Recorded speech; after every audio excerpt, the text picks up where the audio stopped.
नमस्कार दोस्तों, GK Arjun sir के चैनल पे आपका एक बार फिर स्वागत है। बीपीएससी शिक्षक भर्ती TGT plus PGT history practice set 12 में। तो चलिए वीडियो प्रारंभ करते हैं। वीडियो प्रारंभ करने से पहले आपसे एक छोटी सी रिक्वेस्ट, अभी तक आप हमारे चैनल पर नए हैं तो प्लीज़ इस चैनल को सब्सक्राइब करें। सब्सक्राइब करने के बाद बेल आइकन की घंटी को क्लिक करना ना भूलें, ताकि जब भी मैं अगला वीडियो अपलोड करूँ उसका नोटिफिकेशन आपके मोबाइल पर सबसे पहले पहुँचे। तो चलिए वीडियो प्रारंभ करते हैं। हाँ, अगर आप लोग इससे पिछला प्रैक्टिस सेट देखना चाहते हैं 11 तक, तो उसका एक प्लेलिस्ट बना हो जिसका नाम है बीपीएससी एग्जाम, और उस प्लेलिस्ट का लिंक मैं डिस्क्रिप्शन में भी दे दिया हूँ, तो वहाँ से भी आप लोग देखना चाहें तो देख सकते हैं। तो चलिए वीडियो प्रारंभ करते हैं। तो 12वां प्रैक्टिस सेट है ये। पहला यहाँ पर क्वेश्चन है, पुलकेशिन द्वितीय किसका समकालीन था। यहाँ पर पूछा जा रहा है पुलकेशिन द्वितीय किसका समकालीन था। Fahien, Pliny, Xuanzang, Alberuni. तो इनमें किसके समकालीन था ये पूछा जा रहा है। तो इसमें जो आंसर हो जाएगा वह है वेनसांग के समय। किसके समय? वेनसांग के समय। तो सी इसका राइट आंसर होगा इसमें। क्वेश्चन नंबर 2 है, मामल्लपुरम के रथ किस शैली के प्रतीक है। मामल्लपुरम या इसी को इस समय जो है महाबलीपुरम भी कहा जाता है। महाबलीपुरम नाम इसका हो गया है महाबलीपुरम, ये नाम याद रखिएगा। मामल्लपुरम या महाबलीपुरम के रथ किस शैली के प्रतीक थे। तो चोल दिया है ऑप्शन, चालुक्य शैली, सातवाहन, पल्लव। तो ये बना था पल्लव राजवंश के या पल्लव शैली के प्रतीक हैं। तो जितने भी रथ टाइप के जो मंदिर बने हैं तो वो जो है पल्लव शैली की विशेषता है, याद रखिएगा। तो पल्लव। क्वेश्चन नंबर 3 है, तीसरा नंबर देखिएगा। हर्ष यहां पर पूछा है, दिया है हर्ष ने चीन के साथ राजदूतों का विनिमय किया, हर्ष ने एक बौद्ध संगीति बुलाई, हर्ष ने कलिंग विजय की, हर्ष ने मौखरी वंशज था।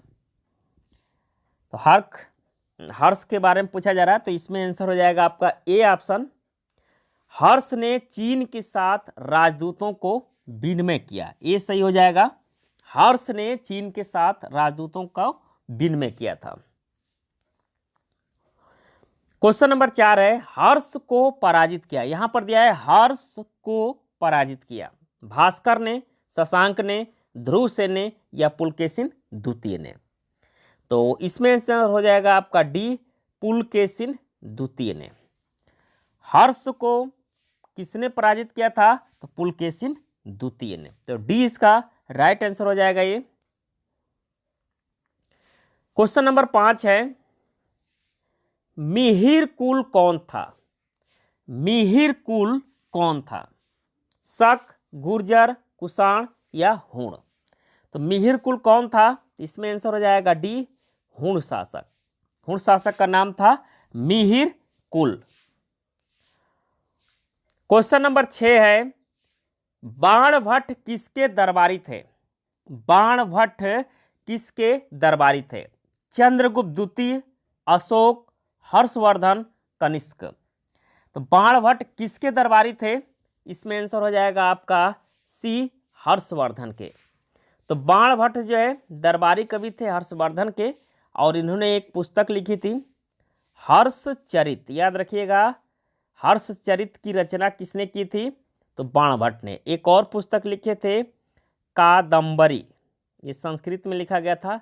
तो 2 पुस्तकों की रचना किए थे बाणभट्ट ने, जो हर्षवर्धन के दरबारी कवि थे। एक हर्षचरित्र है और एक कादंबरी है। क्वेश्चन नंबर 7 है, पल्लवों के बारे में गलत कथन बताइए।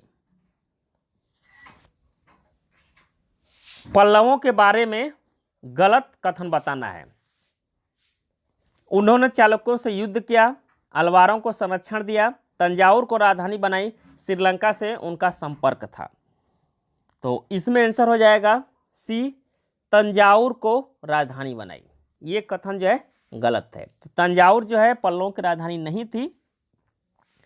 पल्लवों की राजधानी कहाँ थी? कांची थी, याद रखिएगा। पल्लवों की अगर राजधानी पूछेगा तो कहाँ थी?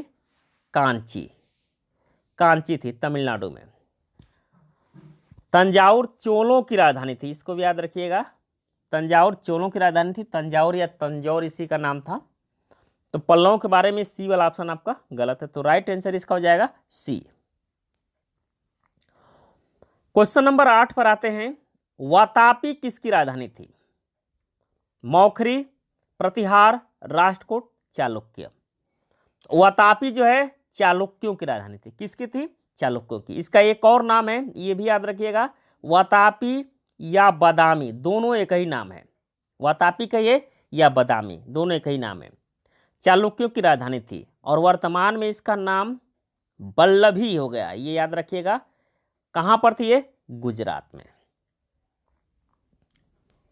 क्वेश्चन नंबर 9 है, रथ मंदिर बने थे, रथ मंदिर बने थे चोलों के समय, चालुक्यों के समय, पल्लवों के समय या वाकाटकों के समय? तो अभी आपको बताया रथ मंदिर किस शैली की विशेषता है, तो पल्लव शैली। तो स्वाभाविक है कि इसका आंसर आपका सी हो जाएगा इसमें, पल्लवों के समय। रथ मंदिर किसके समय बने थे? पल्लवों के समय बने थे। क्वेश्चन नंबर 10 है, हर्ष के समय की प्रमुख घटना है, हर्ष के समय की प्रमुख घटना दिया है। कामरूप के राजा भास्कर वर्मा से मैत्री संबंध, पुलकेशिन द्वितीय से मैत्री संबंध, हुड़ों का आक्रमण, गौड़ नरेश शशांक से मैत्री संबंध। तो हर्ष के समय की यहां पूछ रहा है प्रमुख घटना कौन सी थी, तो इसमें आंसर हो जाएगा आपका ए ऑप्शन सही है, कामरूप के राजा भास्कर वर्मा से मैत्री संबंध। क्वेश्चन नंबर 11 है, वेनसांग किसके समय भारत आया था? हर्ष के समय, गुप्त, मौर्य या कुषाण? तो वेनसांग आया था किसके समय? हर्ष के समय। अगर पूछेगा कब आया था, तो 629 ईस्वी में। कब तक रहा था? 644 वर्षों तक, यानी लगभग जो है 15 वर्षों तक भारत में रहा था हर्ष। और भारत में इसने जितना भी यात्रा किया उसका एक पुस्तक भी लिखा था जिसका नाम था सी यू की। पुस्तक का नाम था सी यू की। क्वेश्चन नंबर 12 है, ऐहोल अभिलेख में किस युद्ध का वर्णन है? ऐहोल अभिलेख में किस युद्ध का वर्णन है? हर्ष शशांक युद्ध का, हर्ष पुलकेशिन प्रथम युद्ध का, हर्ष भास्कर वर्मा युद्ध का, हर्ष पुलकेशिन द्वितीय युद्ध का? तो ऐहोल अभिलेख में किस युद्ध का वर्णन है? तो इसमें आंसर हो जाएगा आपका डी, हर्ष पुलकेशिन द्वितीय युद्ध का, हर्ष पुलकेशिन द्वितीय युद्ध का। तो डी इसका राइट आंसर हो जाएगा, ऐहोल अभिलेख से मिलता है ये। क्वेश्चन नंबर 13 है, हर्ष के विषय में कहां से उल्लेख मिलता है? हर्ष के विषय में कहां से उल्लेख मिलता है? कल्हड़, कालिदास, बाण या भास? तो इसमें आंसर हो जाएगा सी, बाणभट्ट। तो बाण यहां पर दिया है तो बाणभट्ट ही है, और यही से हर्ष के विषय में जानकारी मिलती है। और इसकी एक पुस्तक भी बताए हैं बाणभट्ट की, हर्षचरित। हर्षचरित एक पुस्तक है, इसी में हर्षवर्धन के विषय में उल्लेख मिलता है, जो बाण की है, ये बाणभट्ट की। क्वेश्चन नंबर 14 पर आते हैं, पुलकेशिन द्वितीय को पराजित करने वाला राजा था? हर्ष, नरसिंह, महेंद्र वर्मन, शशांक? तो पुलकेशिन द्वितीय को पराजित करने वाला राजा का नाम पूछ रहा है, इसमें आंसर हो जाएगा बी, नरसिंह, यानी नरसिंह वर्मन प्रथम इसका पूरा नाम है। तो यहाँ पर केवल नरसिंह ही दिया है। यह पल्लव वंश का शासक था जिसने पुलकेशिन द्वितीय को पराजित किया था। हालांकि पुलकेशिन द्वितीय ने हर्ष को पराजित किया था और पुलकेशिन द्वितीय को नरसिंह वर्मन ने, यह पल्लव शासक था। क्वेश्चन नंबर 15 पर आते हैं, पल्लव रथों में सबसे छोटा रथ, पल्लव रथों में सबसे छोटा रथ है? द्रौपदी रथ, अर्जुन रथ, भीम रथ, धर्मराज रथ? इसका राइट आंसर हो जाएगा ए, द्रौपदी रथ सबसे छोटा रथ था। क्वेश्चन नंबर 16 है, मामल्लपुरम नगर की स्थापना किसने की? मामल्लपुरम नगर की स्थापना किसने की थी? नरसिंह वर्मन प्रथम, पुलकेशिन द्वितीय, राजेंद्र चोल या सुंदर पांड्य। तो इसमें आंसर हो जाएगा आपका ए, नरसिंह वर्मन प्रथम ने। 17 नंबर क्वेश्चन पर आते हैं। गुप्तोत्तर कालीन बंगाल में व्यापार होता था। गुप्तोत्तर कालीन व्यापार बंगाल में व्यापार होता था कौड़ियों द्वारा, रजत मुद्राओं द्वारा, ताम्र मुद्राओं द्वारा या स्वर्ण मुद्राओं द्वारा। तो गुप्तोत्तर कालीन बंगाल में व्यापार किससे होता था? तो इसका आंसर हो जाएगा ए, कौड़ियों द्वारा। किसके द्वारा? कौड़ियों के द्वारा। क्वेश्चन नंबर 18 है, किसने शूद्रों को कृषक कहा? किसने शूद्रों को कृषक कहा? Justin, Hiuen Tsang, Fahien, Itsing. किसने शूद्रों को कृषक कहा था? Justin, Hiuen Tsang, Fahien, Itsing. इसका जो राइट आंसर हो जाएगा वह बी से ये ह्वेनसांग। तो ह्वेनसांग ने जो है शूद्रों को कृषक शब्द का प्रयोग किया है। क्वेश्चन नंबर 19 पर आते हैं। गुप्तोत्तरकालीन कर प्रणाली का सबसे असामान्य लक्षण था। गुप्तोत्तरकालीन कर प्रणाली का सबसे असामान्य लक्षण था। हाथियों पर कर, लोक मनोरंजन के स्थानों पर कर, या भाग लागू करना, या पूजा स्थलों तीर्थ पर कर एवं शुल्क। तो इसका जो राइट आंसर हो जाएगा इसमें वह है पूजा स्थलों एवं तीर्थ पर कर एवं शुल्क।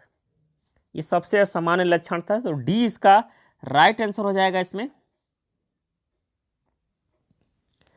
क्वेश्चन नंबर 20 पर आते हैं। किस काल में भूमि दान की प्रक्रिया तीव्र हुई? किस काल में भूमि दान की प्रक्रिया जो है तीव्र हुई? सातवाहन काल, गुप्तोत्तर काल, गुप्त काल, मौर्य काल। तो इसमें जो राइट आंसर हो जाएगा वह बी सही है, गुप्तोत्तर काल में। यहां पर एक शब्द दिया है भूमि दान की प्रक्रिया तीव्र हुई है गुप्तोत्तर काल में। अगर प्रारंभ पूछेगा भूमि दान की प्रक्रिया किस काल में प्रारंभ हुई, तो इसका आंसर आपका ये वाला सही हो जाएगा, सातवाहन काल से प्रारंभ हुई थी। लेकिन यहां पूछा है भूमि दान की प्रक्रिया तीव्र हुई, तो वो था गुप्तोत्तर काल। तो 20वां का राइट आंसर हो जाएगा आपका बी। क्वेश्चन नंबर 21 पर आते हैं। हर्ष के काल में खेतों की सिंचाई घटी यंत्र द्वारा होती थी, जिसका यह किसका कथन है?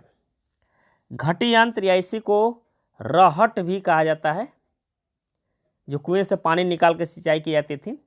ह्वेनसांग, सुबंधु, बाण, डंडिन। इसका जो राइट आंसर हो जाएगा वह है आपका ए, ह्वेनसांग का कथन है। क्वेश्चन नंबर 22 है।